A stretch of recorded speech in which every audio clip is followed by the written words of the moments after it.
10 এপ্রিলের মধ্যেই সংসদের আবাসন সংকট নিরসনের চেষ্টা চলছে বলে জানিয়েছেন জাতীয় সংসদের চিফ হুইপ নুরুল ইসলাম মনি। সংসদীয় কমিটির দ্বিতীয় বৈঠক শেষে কথা জানান তিনি। এ সময় চিফ হুইপ জাতীয় সংসদের সাউন্ড সিস্টেমের সংকট নিরসনে তদন্ত কমিটির রিপোর্ট 2 এপ্রিলের মধ্যে দেওয়া হবে বলেও জানান। এছাড়া সংসদ এলাকায় পানির সংকট নিরসনে আলোচনা হয়েছে। বৈঠকে সংসদ সদস্যদের জন্য আইসিইউ সম্বলিত অ্যাম্বুলেন্স সহ ঔষধ ও চিকিৎসা সেবা নিশ্চিতের বিষয়টি জানানো হয়। চিফ হুইপ নুরুল ইসলাম মনির নেতৃত্বে 11 সদস্যের কমিটির বৈঠক দুপুর 12:30টায় শুরু হয়। পার্লামেন্টের যে মোস্ট ইম্পর্টেন্ট কম্পোনেন্ট সেটা হলো আমাদের সাউন্ড সিস্টেম। আমাদের সাউন্ড সিস্টেম স্টিল কাজ করছে না, তো আমরা চেষ্টা করছি সাউন্ড সিস্টেমটি ইমপ্রুভ করার জন্য।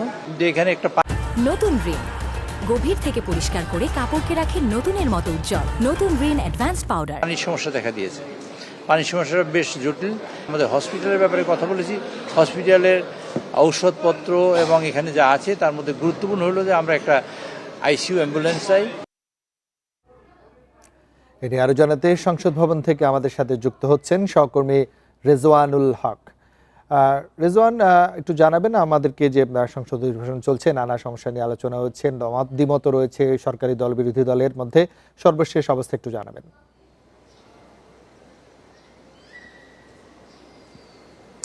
সংসদ কমিটির দ্বিতীয় বৈঠকটি কিছুক্ষণ আগেই শেষ হয়েছে এবং আমাদের সাথে এ নিয়ে বিস্তারিত ব্রিফ করেছেন চিফ হুইপ নুরুল ইসলাম মনি। মোট 11 সদস্যের এই কমিটিটি বৈঠক বসে বেলা 12:30টার সময়। মূলত এখানে 3টি বিষয়কে কেন্দ্র করে এই বৈঠকটি অনুষ্ঠিত হয়েছে। এখানে সংসদ সদস্যদের জন্য যে মৌলিক চাহিদাগুলো পূরণে ঠিক করণীয় কি সেই বিষয়গুলো নিয়েই কিন্তু এই বৈঠকটি অনুষ্ঠিত হয়েছে এবং এই বৈঠক শেষে আমাদেরকে বিস্তারিত কথা বলে গেছেন, জানিয়ে গেছেন চিফ হুইপ নুরুল ইসলাম মনি। তিনি প্রথমে যে বিষয়টি গুরুত্ব দিয়েছেন সেটি হচ্ছে যে সংসদ সদস্যদের জন্য যে আবাসন সমস্যা রয়েছে সেটি নিরসনের জন্য 10 এপ্রিলের মধ্যেই তিনি চেষ্টা করবেন বলে জানিয়েছেন। তিনি এখানে জোর দিয়ে বলেছেন যে সব সংসদ সদস্যদের জন্যই এই আবাসন যে সমস্যা রয়েছে সেটি নিরসন হবে। মূলত ন্যাম ভবনের যে ফ্ল্যাটগুলো রয়েছে সেগুলোর বরাদ্দের বিষয়ে তিনি ইঙ্গিত করেছেন। এছাড়া দ্বিতীয় যে বিষয়টি হচ্ছে সেটি হচ্ছে যে এই সংসদ এলাকায় পানির একটি তীব্র সংকট রয়েছে, চাহিদার তুলনায় পানি একেবারেই কম। সেই সংকটটি নিরসনে সেছাড়া আর পানির মধ্যে কিছু ময়লার কথাও তিনি বলেছেন। সেই বিষয়গুলি মাথায় নিয়ে এখানে একটি পাইপ বসানো সহ এই পানির সংকট নিরসনের জন্য তিনি এই বৈঠকে কথা কিংবা সিদ্ধান্ত নেওয়া হয়েছে। এছাড়া সংসদ সদস্যদের জন্য যে চিকিৎসা সেবা রয়েছে সেই বিষয়ে কিন্তু আজকে বৈঠকে আলোচনা হয়েছে।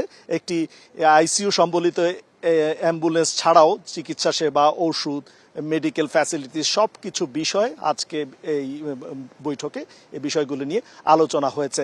তবে একটি বিষয় উল্লেখযোগ্য যে তিনি সবশেষে সাংবাদিকদের সাথে একটি গুরুত্বপূর্ণ বিষয় কিন্তু উল্লেখ করে গেছেন যে 2019 সালে বালিশকাণ্ডে যে দুর্নীতি হয়েছিল পাবনার রূপপুর বিদ্যুৎ কেন্দ্রে, সেই আবাস স্থলে যে দুর্নীতি হয়েছিল বালিশকাণ্ডে, সেই বিষয়টি মাথায় রেখে তিনি বলেছেন যে সবাই এই বিষয়টি নিয়ে কথা হয়েছে যে বালিশকাণ্ডের মতো কোনো দুর্নীতি যেন না হয়, সেই বিষয়টিও তারা মাথায় রাখতে হবে বলে জানান।